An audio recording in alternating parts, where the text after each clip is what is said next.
Hello class 10th नए students. तो दोस्तों शुरू करेंगे हम लोग एक क्वेश्चन के साथ और उसके बाद हम लोग करेंगे ये जो आगे के क्वेश्चन आंसर है उस पर। कई सारे बच्चे मुझसे पूछ रहे हैं कि सर ऑन डिमांड का एग्ज़ाम पब्लिक एग्ज़ाम की तरह ही होता है क्या, या फिर ऑन डिमांड का एग्ज़ाम अगर किसी ने दे दिया है क्या उसी की तरह हमारा पेपर होगा क्या। तो देखो, जो बच्चे देकर आए हैं वो भी ठीक है, और जो नहीं देने गए हैं उनके लिए मैं कह रहा हूँ ठीक कि पेपर याद रखना हमेशा अलग अलग होता है। ऑब्वियस बात है, अगर एक जैसा पेपर होगा, एग्ज़ाम होगा तो उसकी वैल्यू ऑब्वियसली ख़त्म हो जाएगी। ठीक है, हाँ उस कंटेंट पे आ जाए, उस सेम फॉर्मेट पे आ जाए, वो अलग बात है।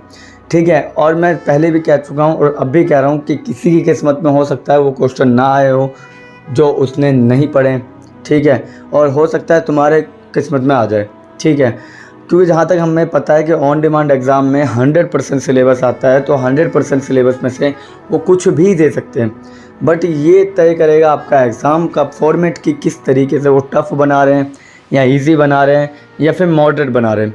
अगर इजी बना रहे हैं तो ऑब्वियस सी बात है वो डिलीटेड चैप्टर्स जो है टीएमए में उससे नहीं देंगे। ठीक है, और आप लोग खुश हो जाएंगे, आप लोग बोलेंगे अरे ये तो वैसे ही एग्ज़ाम है जैसा अप्रैल में था। हो सकता है उससे इजी भी आ जाए, क्योंकि कई सारे ऐसे कैंडिडेट भी हैं जिनसे मेरी बातचीत हुई है और वो कह रहे हैं कि सर बहुत इजी एग्ज़ाम्स आ रहे हैं। ठीक है, ऑन डिमांड के, तो अच्छी बात है। इसमें आप लोगों का फ़ायदा ये बेनिफिट ही है कि पेपर बहुत ईजी आ रहा है तो आपको करने में आसानी होगी।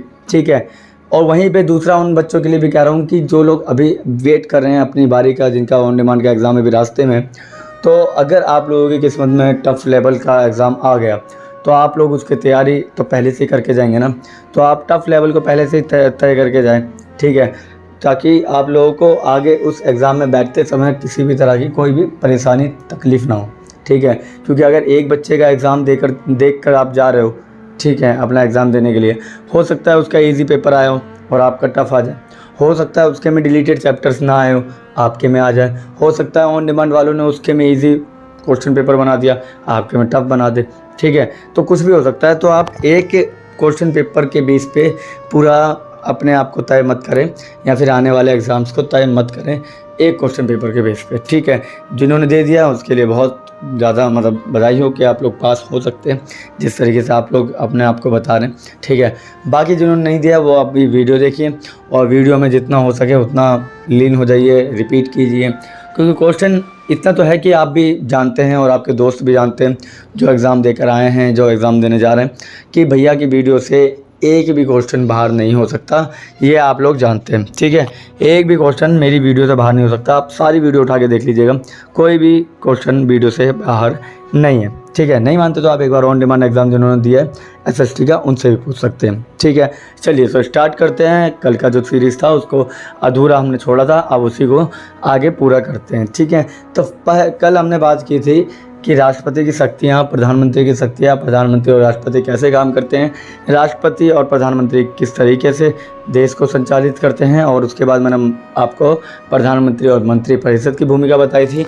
आज हम बात करने जा रहे हैं भारतीय न्यायपालिका। ठीक है, चलिए स्टार्ट करते हैं। भारतीय न्यायपालिका की जब मैं बात करता हूँ, अध्याय 3 भारतीय न्यायपालिका, और भारतीय न्यायपालिका की संरचना, सबसे पहले तो भारतीय न्यायपालिका की जो जुडिशरी है, जुडिशरी की संरचना क्या है, यानी कि जुडिशरी का स्ट्रक्चर क्या है, और आज का जो टॉपिक है वो जुडिशरी होने वाला है। और हम लोग जानते हैं कि भारत के अंदर जो न्यायपालिका है ना, दो तरह की होती है, एक तो हाई कोर्ट होता है और एक दूसरा होता है सुप्रीम कोर्ट। ठीक है, और सुप्रीम कोर्ट को हटा दे हम लोग तो फिर दो तरह की होती है, एक हाई कोर्ट होती है और दूसरा होता है डिस्ट्रिक्ट कोर्ट। ठीक है, जिसे जिला न्यायालय कहते हैं। ठीक है, एक होता है नीचे में उच्च न्यायालय और दूसरा जिला न्यायालय। ठीक है, यानी कि high court and district court, इन दोनों के बारे में आप लोगों को मालूम होना चाहिए कि हाई कोर्ट की क्या शक्तियाँ होती है और डिस्ट्रिक्ट कोर्ट की शक्तियाँ क्या होती हैं। ठीक है, चलिए आगे बात करते हैं कि हाई कोर्ट और हाई कोर्ट के अधिकारों के बारे में बताइए। यानी कि पहले तो आप हाई कोर्ट के बारे में बताएं और फिर हाई कोर्ट के राइट्स एंड जो भी उनके फंडामेंटल राइट्स एंड ड्यूटीज़, उनके भी राइट्स होते होंगे, उनकी भी ड्यूटीज़ होती होंगी, तो उनके बारे में आप बताइए। ठीक है, तो उच्चतम न्यायालय और उच्चतम न्यायालयों के अधिकारों और कर्तव्यों के बारे में बताइए। ठीक है, तो उच्चतम न्यायालय संविधान की व्याख्या करते हैं, ऑब्वियस सी बात है। जो हाई कोर्ट होते हैं वो संविधान पर तय करते हैं, संविधान मतलब संविधान सही तरीके से चल रहा नहीं चल रहा वो उस पर फोकस करते हैं, ठीक है। और कानूनों की वैधता की जांच करता है, यानी कि कानून वैध है यानी लीगल है या नहीं है उस पर काम करता है, ठीक है। तो हाई कोर्ट के अंदर आप लोगों ने देखे होंगे ज़्यादातर केस जो है वो हाई कोर्ट में ही जाते हैं, थोड़े भी बड़े केस होंगे वो हाई कोर्ट में ही देखने को मिलते हैं हमें, ठीक है। फिर आता उच्च न्यायालय राज्य स्तर पर उच्चतम न्यायालय के समान कार्य करता है, यानी कि जो स्टेट लेवल पे जो भी बड़े बड़े केसेस होते हैं वो सारे के सारे कौन देखता है, वो सारे देखता है हाई कोर्ट, ठीक है। हाई कोर्ट सारे स्टेट लेवल पे देखता है और डिस्ट्रिक्ट लेवल में तो डिस्ट्रिक्ट कोर्ट बनाया हुआ है, ठीक है। और डिस्ट्रिक्ट कोर्ट के अंदर भी अगर कोई फैसला नहीं हो पाता तो उसके लिए वो हाई कोर्ट में चला जाता है। आप लोगों ने सुना होगा कि हमारे देश का जो कानून है बहुत ढीला है, वो ढीला इसलिए है क्योंकि किसी व्यक्ति को अगर डिस्ट्रिक्ट कोर्ट में किसी भी तरह की लाइक सज़ा मिलती है तो वो हाई कोर्ट में इसकी अपील करके चुनौती दे सकता है, फिर वो हाई कोर्ट में चलता है कई समय तक। तब अगर अमीर इंसान है तो फिर वो हाई कोर्ट से सीधे फिर सुप्रीम कोर्ट में पहुंच जाएगा, है ना। तो जाहिर सी बात है अगर हाई कोर्ट में 2-3 साल टंग गया, डिस्ट्रिक्ट कोर्ट में 2-3 साल टंग गया, फिर सुप्रीम कोर्ट में 4-5 साल टंग गया, तो ऑब्वियस सी बात है 10-12 साल तो किसी भी केस को ऐसे हो ही जाते हैं। इसलिए हम बोलते हैं कि बड़े लोगों के लिए, अमीर लोगों के लिए कभी कानून बना ही नहीं आता है, ठीक है। कानून क्यों नहीं बना, क्योंकि वो जानते हैं कि किस तरीके से हम अपील कर सकते हैं, ठीक है, किस तरीके से हम टाल सकते हैं इस फैसले को, ठीक है। आपने देखा होगा ना कि अगर किसी को उच्चतम न्याय, अब एक बात बताइए, किसी कोर्ट ने मना कर दिया कि भाई इसके अंदर ये गिल्टी है, तो वो उसको अगले में अपील कर देगा, अगले में इस चुनौती को डाल देगा, ठीक है। जैसे फॉर एग्जांपल 1975 में इंदिरा गांधी के ऊपर इलाहाबाद कोर्ट ने अपील डाल दी थी, मतलब फैसला दे दिया था कि इन्होंने जो भी जीते हैं अपनी प्रधानमंत्री की जो गद्दी जीती है उसके ऊपर इन्होंने धांधलेबाजी की है, यानी कि गलत तरीके से करप्शन के साथ इन्होंने उस सीट को हथियाया है, ठीक है। अब इलाहाबाद ने बोला 6 महीने के अंदर अंदर यहाँ तो आप इसके सबूत ला के दीजिए या फिर आपको जेल में डाल दिया जाएगा और आपको गद्दी से हटा दिया जाएगा, ठीक है। अब इंदिरा गांधी को मालूम था इसके बाद कहाँ जाना है, तो उनको पता था कि इंदिरा गांधी को कि इसके बाद सीधे जाना है हमें सुप्रीम कोर्ट। तो उन्होंने क्या किया, प्रधानमंत्री होने के कारण उन्होंने सुप्रीम कोर्ट का जज बदला और उसके बाद सुप्रीम कोर्ट में अपना फैसला दिया, जहाँ उन्हें बाइज्जत बरी कर दिया गया। तो वो जानती थी कि हम किसी भी हाई कोर्ट, देखो हाई कोर्ट के बाद आप सुप्रीम कोर्ट में उसकी दलील डलवा सकते हो, अपील डलवा सकते हो, मगर सुप्रीम कोर्ट ने अगर एक बार फैसला दे दिया उसके बाद किसी की भी नहीं सुनी जाती, ठीक है। समझ में आ गया। चलिए अगला क्वेश्चन है, न्यायिक समीक्षा क्या है और इसका महत्व क्या है। तो न्यायिक समीक्षा का अर्थ होता है कि न्यायालय कानूनों और सरकारी कार्यों की वैधता की जांच कर सकता है। ये लोकतंत्र के लिए बहुत महत्वपूर्ण है। यानी न्यायिक समीक्षा का मतलब वही जो मैंने अभी बताया है कि न्यायिक समीक्षा होती है कि जो न्यायालय है ना, हाई कोर्ट है या फिर कोई सा भी कोर्ट है, वो तय करेगा कि हाँ कि जो तुम्हें मिली है सज़ा वो सही है या गलत है। यानी कि न्यायिक मतलब लॉ की समीक्षा करना, यानी कि उसको खंगालना एक तरह से, ठीक है।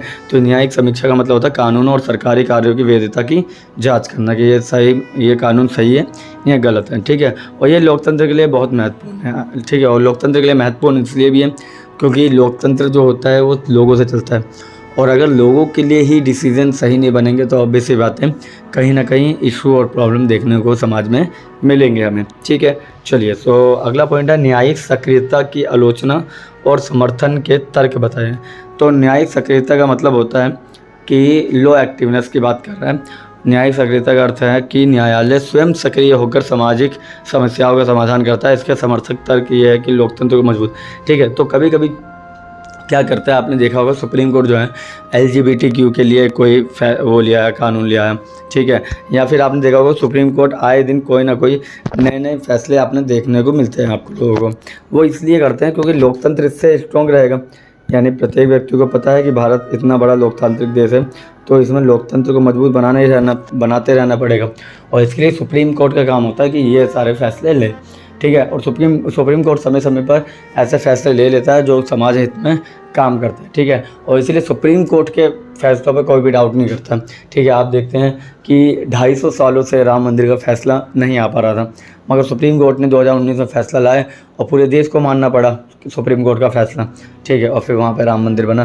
तो इस तरीके से काम होता है। जबकि विरोधी तर्क ये है कि न्यायपालिका की सीमाओं का उल्लंघन है, ठीक है। कुछ लोग बोलते हैं कि नहीं, न्यायपालिका को बिल्कुल अंदर रहना चाहिए, मतलब उसकी भी एक सीमा है, लिमिट है, तो उस लिमिट में रहना चाहिए। वरना क्या होता है, राजनीतिक पार्टी इंटरफेयर करके, पॉलिटिकल पार्टी इंटरफेरेंस करती है और अपने फैसले मनवाती है, ठीक है। बट हमने तो पढ़ा हुआ है कि भाई जो न्यायपालिका होती है वो स्वतंत्र होती है, जुडिशरी क्या होती है, इंडिपेंडेंट होती है, वो किसी के प्रेशर में आके काम नहीं करती, यानी किसी के दबाव में आके काम नहीं करती है, ठीक है। चलिए, एंड द फोर्थ चैप्टर है भारतीय संघवाद, और आपके अंदर भी आपके पास टॉपिक भारतीय संघवाद के बारे में बात हुई है, ठीक है। और ये 11th के चैप्टर्स भी चल रहे हैं, आपको बता दूं मैं 11th के चैप्टर्स भी यही है और आपके किताब में भी है भारतीय संघवाद, ठीक है। चलिए, तो उसी के बारे में बात करते हैं हम, संघवाद क्या है। जब हम भारतीय संघवाद की बात करते हैं तो आपको याद होना चाहिए कि भारतीय संघवाद की विशेषताएं क्या है। पहला तो है कि भारत एक संघीय देश है। संघीय देश बोले तो एक ऐसा देश है जहाँ पे आपको केंद्र और राज्य दोनों सरकारें देखने को मिलती हैं, ठीक है। यानी शक्तियाँ जो है केंद्र और राज्य दोनों के बीच में बांटी जाती हैं, ठीक है, बटी हो गई है। इसके बाद हम देखते हैं केंद्र राज्य संबंधों के बारे में चर्चा कीजिए। यानी केंद्र और राज्य सरकारों के बीच सहयोगात्मक संबंध होते हैं, कभी कभी दोनों के बीच विवाद भी होते हैं, ठीक है। तो हमको तो मालूम ही है कि सेंट्रल और स्टेट के बीच में कई बार चर्चा भी होती है और कभी कभी बीच में बहस भी देखने को मिलती है। फॉर एग्जांपल दिल्ली और सेंट्रल, ठीक है, सेंट्रल में बीजेपी है, दिल्ली में केजरीवाल है। तो कई बार आप देखते हैं कि वो मीडिया पे बोल देते हैं कि सेंट्रल वाले जो है, जो सेंट्रल में बीजेपी सरकार है, वो हमें पूरी तरह से फंड नहीं दे रही है ताकि हम डेवलपमेंट कर सकें, ठीक है। तो ये वाद विवाद चलता ही रहता है, ठीक है। इसके बाद है संघीय सूची, राज्य सूची और समवर्ती सूची। इन तीनों में डिफरेंस बताइए। देखिए, जब मैं संघीय सूची की बात करता हूँ तो इसके अंदर जो जितने भी सारी पावर सेंट्रल के पास है ना, वो सारे के सारे काम आते हैं, सारी पावर सारे काम संघीय सूची के अंदर आते हैं। राज्य सूची के अंदर राज्य के आते हैं। फॉर एग्जाम्पल देखो, आप ये मान लीजिए कि स्टेट के अंदर जो भी एग्रीकल्चरल काम होता है, जो भी कृषि वगैरह, उत्तर प्रदेश में कृषि होती है, पंजाब में कृषि होती है, तो ये कृषि जो है ना वो स्टेट के अंडर में आती है, ठीक है। मगर वहीं पे पुलिस जो है, स्टेट पुलिस भी होती है, आपने सुना होगा ना। तो वो यूनियन टेरिटरी की बात कर दो ना, छोड़ दूँ तो दिल्ली को तो आप स्टेट मत मानिएगा क्योंकि ये यूटी है, यूनियन टेरिटरी, ठीक है। यूनियन टेरिटरी को अगर मैं छोड़ दिया जाए तो सारे स्टेट के अंदर पुलिस खुद काम करती है और इंडिपेंडेंट काम करती है, वो भी स्टेट के अंडर में काम करती है, ठीक है। तो ये स्टेट लिस्ट में आती है, ठीक है, यानी राज्य सूची में आती है स्टेट लिस्ट। और सेंट्रल लिस्ट के अंदर में आता है जैसे फॉरेन पॉलिसी बनाना है, ठीक है, या फिर जेल हो गई या फिर शिक्षा हो गई, है ना। जेल तो स्टेट जेल जो होगी वो स्टेट लिस्ट में आएगा, ठीक है। मगर सेंट्रल जेल हो गई जैसे तिहाड़ हो गई दिल्ली के अंदर, ये सारे के सारे किस में आएंगे, ये सब आएंगे हमारे वो दोनों में, सॉरी सेंट्रल लिस्ट में आएगी, ठीक है। अगला आता है दोनों वाली सूची, ये होती है समवर्ती, ठीक है। पता नहीं इसको इंग्लिश में क्या बोलता है, अब एक बार चेक कर लेना। कॉन्क्रीट ऐसे होता है, सी से होता है कुछ नाम शुरू, ठीक है। इसके अंदर दोनों विषय होते हैं। समवर्ती में दोनों तरह की चीज़ें देखने को मिलेगी जब, ठीक है। तो समवर्ती सूची में दोनों विषय आते हैं। फॉर एग्जांपल शिक्षा, ठीक है। हम शिक्षा के बारे में जानते हैं कि देखो सीबीएसई जो है वो सेंट्रल लेवल की है, ठीक है। मगर वहीं पे बिहार बोर्ड, यूपी बोर्ड, ये सारे बोर्ड जो है वो प्रॉपर एक स्टेट के बोर्ड हैं, ठीक है। राज्यों के पुनर्गठन का क्या महत्व है? तो राज्यों के पुनर्गठन का यह महत्व है कि इसके तहत भाषाई और सांस्कृतिक आधार पर हम राज्यों का विभाजन कर पाते हैं, ठीक है।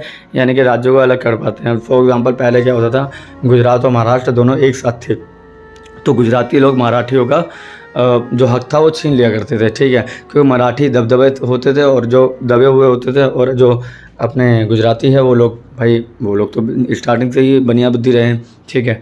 और वो क्या करते थे, वो लोग वहाँ पे अपना व्यापार चालू करते थे और उसके अंदर जो काम करते थे उनको गुजराती ही रखते थे, ठीक है। तो मराठी को तो हक मिलता ही था। तो फाइनली इनको अलग कराया गया, तो दोनों राज्यों को अलग कराया गया। तो मराठी जो थे वो मुंबई यानी महाराष्ट्र में रहने लगे और जो गुजराती थे वो गुजरात में रहने लगे, ठीक है। समझ में आ गया। तो दोनों को भाषाई तौर पे अलग कर दिया गया, ठीक है। अगला है भारतीय संघवाद की चुनौतियाँ। चुनौतियों में वही है कि भारतीय संघवाद के सामने केंद्र और राज्य के बीच शक्तियों के बंटवारे, क्षेत्रवाद और अलगाववाद जैसी चुनौतियाँ होती है। ऑब्वियस सी बात है, केंद्र और राज्य के बीच में शक्तियाँ बढ़ती है तो फिर राज्य काम नहीं करता ढंग से। आप देख सकते हैं जैसे अभी ममता बनर्जी की जो सरकार है कोलकाता में, अभी वहाँ पे रेप केस हुआ है तो वो ब्लेमिंग कर रही है बीजेपी पार्टी को, बीजेपी ब्लेमिंग कर रही है टीएमसी को। तो सारा ब्लेम गेम चलता रहता है, मगर डेवलपमेंट कहीं ना कहीं रुक जाता है, ठीक है। उसके बाद हम देखते हैं क्षेत्रवाद की बात होती है। हर कोई अपने स्टेट को आगे बढ़ाना चाहता है, देश के बारे में बातें नहीं होती हैं। उसके बाद अलगाववाद के बारे में हम जानते हैं। अलगाववाद के बारे में हम जानते हैं, ठीक है। जैसे पंजाब के अंदर खालिस्तान की डिमांड हो रही है कि हमें एक अलग से देश चाहिए, ठीक है। समझ में आ गया। तो इस तरीके से काम होता है, ठीक है। और द लास्ट चैप्टर लोकतंत्र और विविधता की जब मैं बात करता हूँ तो आपको जानने को मिलेगा, लोकतंत्र और विविधता की जब मैं बात करता हूँ तो लोकतंत्र की विशेषताएं, सबसे पहले देखो लोकतंत्र में जनता का शासन होता है, हम सब जानते हैं। इसमें चुनाव होता है, बहुदलीय व्यवस्था होता है, मौलिक अधिकार होते हैं। तो हमको पता है लोकतंत्र मतलब होता है लोगों का शासन। और लोगों के शासन की जब मैं बात करता हूँ तो इसके अंदर लोग जो होते हैं वो प्रत्यक्ष रूप से भागीदारी रखते हैं किसके प्रति, सरकार के प्रति को। वहाँ पे वोट देते हैं और वोट देने के बाद सरकार को चुनते हैं। ठीक है, इसमें अलग अलग व्यवस्था होती है। ठीक है, इसमें अलग अलग दल देखने को मिलते हैं, जैसे टीएमसी हो गया, आम आदमी पार्टी हो गया, कांग्रेस हो गई, बीजेपी सेंट्रल में। ठीक है, और सबके मौलिक अधिकार होते हैं। हर व्यक्ति के मौलिक अधिकारों की जो है वो देख रेख करनी पड़ती है और हर व्यक्ति के मौलिक अधिकारों की रक्षा करनी पड़ती है। ठीक है, अगला भारत के समक्ष लोकतंत्र की चुनौतियों की जब मैं बात करता हूँ तो भारत में गरीबी, अशिक्षा, भ्रष्टाचार, असमानता जैसी चुनौतियाँ लोकतंत्र में आज भी हैं। ठीक है, जाहिर सी बात है, भारत में गरीबी होगी तो वोटों को खरीदा जा सकता है। अशिक्षा होगा यानी कि अनपढ़ इंसान होगा तो उसको बरगलाया जा सकता है वोट के लिए। ठीक है, और भ्रष्टाचार करेगा तो फिर तो वोटिंग की तो बात ही अलग है। ठीक है, और अनइक्वलिटी जैसी चीज़ें आज भी चुनौती है लोकतंत्र के लिए, यानी लोगों के शासन के लिए आज भी ये सारी चीज़ें चुनौती है। इसमें पता है आप लोग कितने सारे क्वेश्चन बन रहे हैं, सारे मतलब कम से कम 15 क्वेश्चन की बात कर रहा हूँ मैं यहाँ पे। ठीक है, 5 5 5 15 क्वेश्चन, 15 क्वेश्चन मैं क्लियर कर रहा हूँ आप लोगों के सामने। ठीक है, और ये PDF आप लोगों को चाहिए तो कोऑर्डिनेटर में दिए हुए नंबर पे मैसेज कर सकते हैं या आप कमेंट में भी बोल सकते हैं। ठीक है, और किसी भी तरह का कोई भी डाउट है ना पूछ लिया करें। ठीक है, चलिए तो अगला क्वेश्चन आता है, धर्मनिरपेक्ष के सिद्धांत की व्याख्या कीजिए। यानी नहीं सॉरी, इससे पहले ऊपर वाला है कि भारत की विविधता को कैसे भारत की विविधता को कैसे प्रबंधित किया जा सकता है। चलिए तो देखो, भारत की विविधता जो है, पहले तो डाइवर्सिटी ऑफ इंडिया। ठीक है, यानी कि अलग अलग धर्म, अलग अलग मजहब, अलग अलग जाति सब कुछ अलग अलग है यहाँ पे।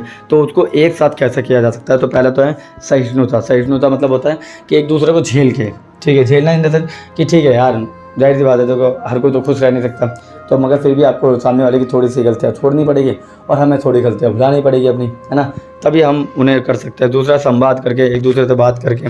तीसरा, लोकतांत्रिक मूल्यों के माध्यम से। ठीक है, लोकतंत्र का मतलब समझ के लोगों को बता कर। ठीक है, तो एक साथ रहकर ही हम इन सारे विविधताओं को एक साथ कर पाएंगे, वरना ऑप्शन ही नहीं है। ठीक है, अगला, धर्मनिरपेक्ष के सिद्धांत की व्याख्या कीजिए। तो पहले तो धर्मनिरपेक्ष क्या है,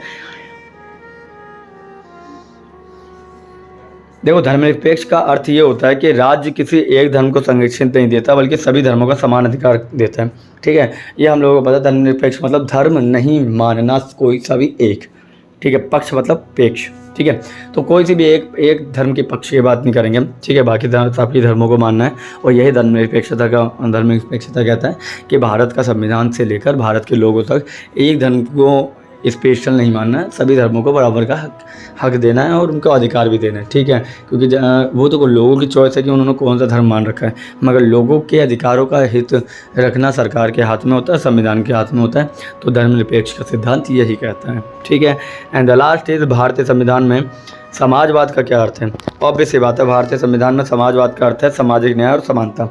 ठीक है, यानी भारत के अंदर समाजवाद का मतलब ये हो गया, अगर समाज के प्रति अगर आपके अच्छे हो आप समाज के प्रति, कि आप समानता का भेदभाव नहीं करते हो किसी भी तरह का, सामाजिक न्याय रखते हो। ठीक है, अगर जो चाहे फिर गरीब हो चाहे फिर वो बहुत अमीर हो, सबके लिए अगर सामाजिक न्याय है। ठीक है, तो भारत के अंदर समाजवाद का मतलब यही होता है कि देखो सामाजिक न्याय सबको मिले, चाहे गरीब हो चाहे अमीर हो, सबके लिए न्याय एक जैसा होना चाहिए, सबको समानता मिलना चाहिए संविधान के समक्ष। ठीक है, अगर कोई फॉर एग्जांपल पब्लिक पार्क हो गया, पब्लिक प्लेस हो गया या पब्लिक ट्रेन हो गई, तो अगर कोई व्यक्ति चाहे वो किसान हो, गरीब मजदूर भी हो, तो अगर वो कहीं पे भी जाना चाहे तो उसको अलाउ किया जाए। ठीक है, बट यूजुअली ऐसा देखने को नहीं मिलेगा। आप देखो बड़े बड़े रेस्टोरेंट के अंदर, रेस्टोरेंट छोड़ दो 5 स्टार होटल के अंदर, तो किसी भी गरीब इंसान को तो कपड़े देख के बाहर भगा देते हैं उन्हें। ठीक है, उनको लगता है ये कैपेबल नहीं है किसी भी चीज़ को खरीदने के लिए। तो ये अलग है, ये चीज़ें नहीं होनी चाहिए। भारतीय संविधान में लिखा हुआ है समाजवाद का अर्थ ये कि समानता से सबको ट्रीट किया जाए, इक्वलिटी से सबके साथ ट्रीट किया जाए, मगर ऐसा देखने को हमें मिलता नहीं है यूजुअली। ठीक है, तो आज के लिए बस इतना ही। आज हमने लगभग 15 क्वेश्चन कर लिया, बाकी हम करेंगे नेक्स्ट वीडियो में। और अगर किसी भी तरह का डाउट है, कुछ भी है, प्रॉब्लम इशू वगैरह कुछ भी है, तो आप मुझे इस नंबर पे मैसेज कर सकते हैं। मिलते हैं किसी और वीडियो में, तब तक के लिए थैंक यू और धन्यवाद।